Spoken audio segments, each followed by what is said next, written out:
Tabi kita niyan sa Barangay Zone 8, dito sa Sementeryo Sibil. Niyan may didisin sa ron na ukit. Ini halinikan Gobernador Salvador Gurang Escudero, ang lolo ni Chis Escudero, sa June 13, 1946. Mayroon siya didisin sa ron na epitaph. Here lie the remains of the Chinese martyrs who gave their lives on June 30, 1942 for the cause of democracy. Yang nga di nakalubong ang mga martir na inchik na inalay ang kanarabuhay sa Hunyo 13, 1942 panahon sa giyera para sa demokrasya. Nan ang mga nakalubong didi mao ini sira So Chancio Lucadjocoro, merchant, negosyante.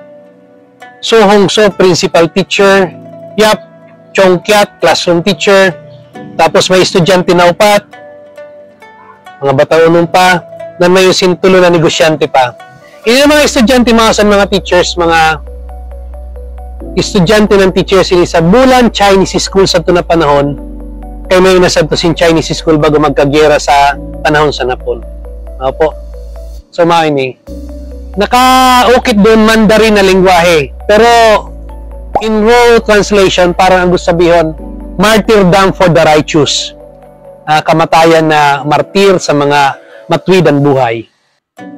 San pag-abutabi sa mga hapon dito sa bulan, hinaranat niran mga inchik na ang mga inchik sadto nag-evacuate, nagdurulag sa mga manlain-lain na lugar dito sa bulan. May nakabutit sa may Pulot, Busay, Kalpi, na grupo may nakaabot sa Tarumata, Sagate. Kay ang mga inchik mo sa mga po may alitan sa panahon sa ninggagahay na Sino-Japanese War. That was 1936, 37, 38. In fact, may sayo na madugo na pangyayari sa sa China na nagkaigwa si Nanking Massacre o Nanjing Massacre.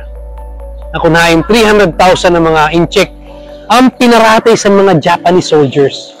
Irugsun ka init ang kanro labanan to the point na nagkaigwasin massacre na grabe na buhay ang nabuhis. Pag-abot sa mga hapon didi sa Pilipinas sa 1941, 42 to 45, sa Rosa in wanted nira ang mga inchik. Sa iyo na grupo sin mga inchik na naabutan na sa Tarumata, Sitio Tarumata, San Barangay Gate, mao na nga ini, mga pamilya nan ang mga kalalakihan minasakir nila.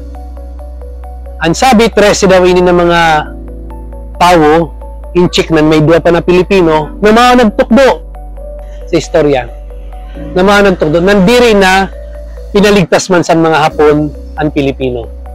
Pero yung mga inchik pinalubong na didi na hinatagan sin dedikasyon sa ato provincial governor sa panahon, si Escudero, si Governor Escudero sa panahon, na inan hinatag nira na pag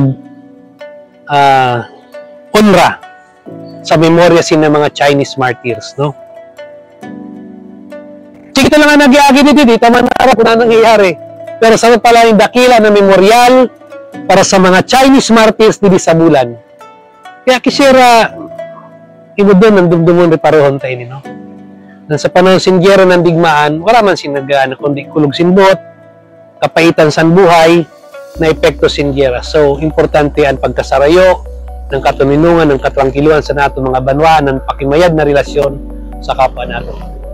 Initabi ang Chinese Martyrs Monument didi sa bulan, na kisyera mahatagan ta sin pagpapahalaga. Inansay dong lingkod si Tony Boyhilana, ang sa iyo Bulan History Tour Guide. Hanggang sa mga sunod tayo episode, tabi. Salamat.